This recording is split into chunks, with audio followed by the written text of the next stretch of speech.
Hey, this is Snow Creek Homestead. Today I'm cleaning out the stalls in the barn. I want to talk about some tools of the homesteading trade. I'm a little heavier in livestock than a lot of homesteaders. I run a decent amount of goats for a homesteader, and so I overwinter them in the barn. And I have a lean-to on the east side of the barn and on the south side, and they're connected. So in the winter, I do deep bedding mulch, which means they're bedding as they come in. Early winter, there's no bedding, and as we build bedding through some straw in the beginning, and then round bale. I use round bales for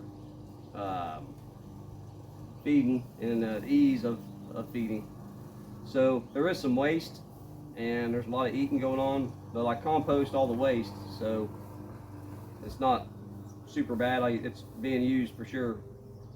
So not everybody's got a tractor, I get it, but we used to use a wheelbarrow and a pitchfork, and as we grown, there's no way to do this with a wheelbarrow.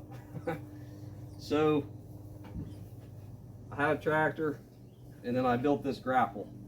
This grapple will close in on the hay, manure, and it makes it more of a one-man job instead of, you know, the whole family in here trying to figure this thing out, scraping and pitchforking into a bucket. So I'll show you what it looks like, how we do it, and might be something you might want to think about investing in on your own. This grapple, I never looked it up here lately, but I've had this for quite a few years, and they're quite expensive. So what I did, I had some tubing, I bought a cylinder, I bought hoses, and I took my hydraulics and I split them. You can buy a block that's a splitter block, and you can split your hydraulics that way. You can also use one that's solenoid activated for your joystick. You just hit a button and the electric current goes and it switches from one valve to another, and then it works a lot more freely and quickly than what I've got. I've got one you manually move the lever to change the hydraulic flow, and it's not the best, but me using this 2 to 3 times a year, one time a year doing this, and then a couple times a year maybe picking logs up and carrying them or whatever. But the $1,000 difference, I'm just going to do it the little bit slower way. You can hear some. I got some kid goats in the next stall over. They're still being weaned. They're about off the weaning process. They'll be going back with their moms, and hopefully we're not start up nursing again. So let me get you a closer look at this, and then I'll get you a few shots of me using this grapple. Let me pick this dude up here. All right.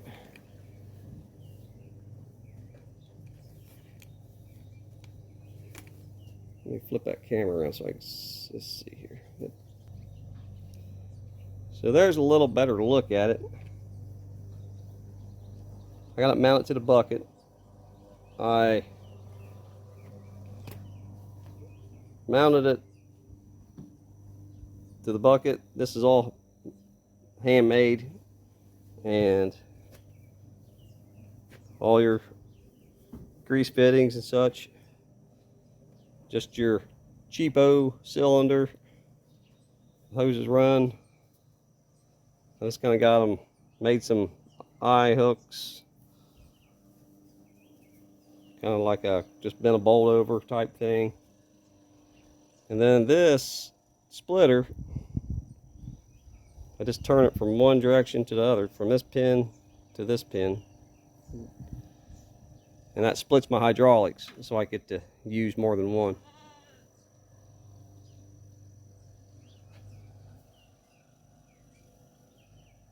So just giving you a little look at it. I fiddled around with these, I don't know what you call it, grabbers or fingers. I think I got about what I want here. I put little hook fingers on these to grab that, kind of claw into that. The ones in the center is just a pipe. And it would look a lot cleaner and better if I would go ahead and paint it, but I'm pretty happy with it, to tell you the truth. So this is what I'm gonna dig out. So you'll see, I'll shoot videos when I get this kind of cleaned out down through here. You can check the height of the ground level here, and you'll see a major difference when we get this cleaned out. You might start to get the idea right there. So we're going to clean this out. We're going to put it in a pile, and we'll compost it. And right now I got these guys separated by a cattle panel. There's a few little weanings in there. So let me do a little more cleaning, and then we'll show you what it looks like when we get her halfway cleaned up here. I'm trying to do things to help you think through what you want to do on your homestead and know that it's possible for you to build things. Even if you don't build it, buy it, hire a neighbor with a welder. He's a pretty decent little fabricator guy. You go a long ways. So we'll get back here in a minute. So after a day's work, it's pretty close to being clean. I've got some pitchforking work to do at the end where the grapple can't hardly get a hold of. I'll just pull up there and I'll pitchfork it into the bucket. As you can see, there's a definite difference in the height. I would say it's a 2 foot difference. So there was probably in this stall, I believe this is 50 feet, 50 foot long stall. It's 10 or 12 feet wide, and it'll be 2 feet deep. So that'll make me some good mulch, compost for the garden next year. I've started cleaning this side out also. As you can see, it looks totally different. I got the little weaners out. They're out with their moms. Hopefully we're not nursing again. It's been about a month. So I have a little pile back in there. Have to do some forking on that also. I'll show you this pile. It's a pretty decent pile. So let's go look at it. So here's my manure compost pile. I'm guessing it to be 6 feet tall, 40 feet long, I'm gonna imagine. That'll make pretty good gardening material for next year. I think this is 3 months, probably 3.5, plus weaning, up to 4 months worth of manure coming out of the barn.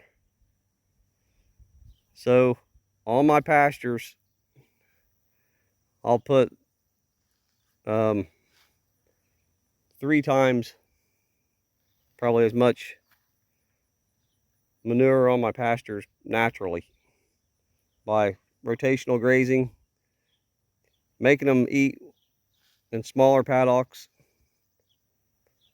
So my pastures keep getting better every year. This is why. They're peeing, pooping, trampling the pastures, and really making it lush out here.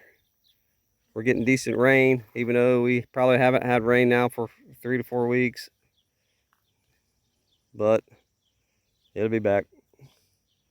So this is something to think about with your homestead, and I'll show you some videos on me, what I do to this to help it turn into compost.